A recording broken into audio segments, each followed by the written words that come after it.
Hello everyone. Ever wondered if a shark damages an underwater internet cable? How exactly is it repaired? And more importantly, how do experts even figure out where the damage occurred among thousands of miles of deep-sea cables? Let's dive in and discover.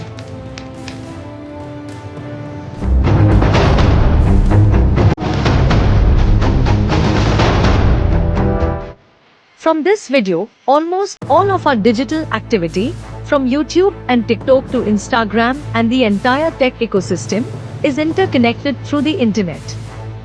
Surprisingly, about 99% of global internet traffic flows through these hidden undersea cables. It's like a massive digital highway that powers our daily online lives, yet remains invisible to us. These deep-sea cables form a vast global network, linking continents together and running at depths of over 8,000 meters, where the water pressure can reach a staggering 5,300 kilograms per square inch. It's like placing the weight of an African elephant on the tiniest toe of a human foot. That's how intense the pressure is at the ocean's depths. Even under such extreme conditions, the thinnest section of undersea cable stretches from Azerbaijan to Turkmenistan beneath the Black Sea, spanning around 300 kilometers. On the other hand, the longest cable, called the Maria Cable, runs 6,600 kilometers from Virginia Beach in the United States all the way to Bilbao, Spain.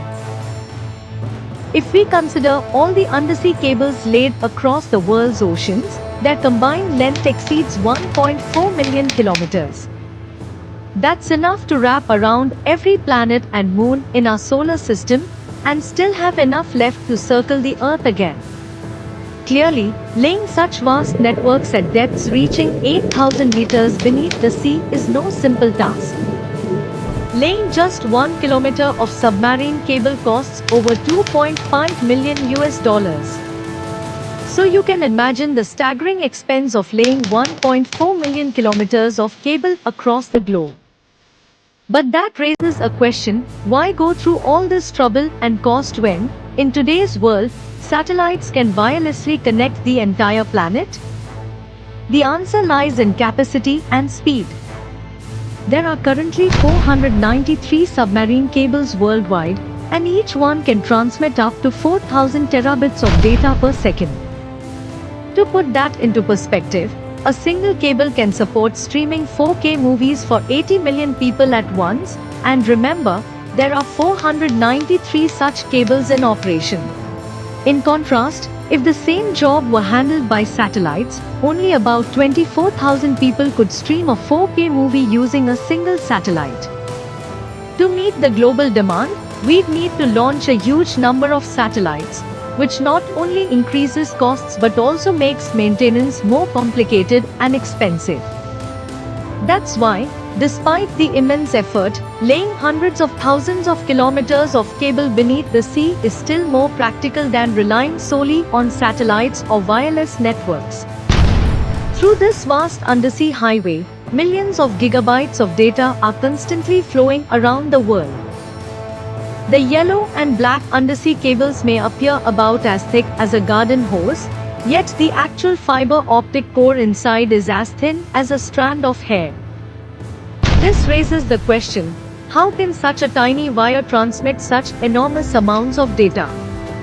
The answer lies in the fiber optic core itself, which is made from glass or plastic. It carries data using light signals that travel in tiny packets. Before this happens, the data on your computer is first converted from electrical signals into light signals by a device called a transmitter. Surrounding this core is a protective layer called cladding. Its job is to keep the light confined within the core.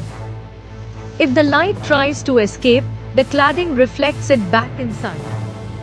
It is known as total internal reflection, and it ensures that the light continues to travel efficiently through the cable.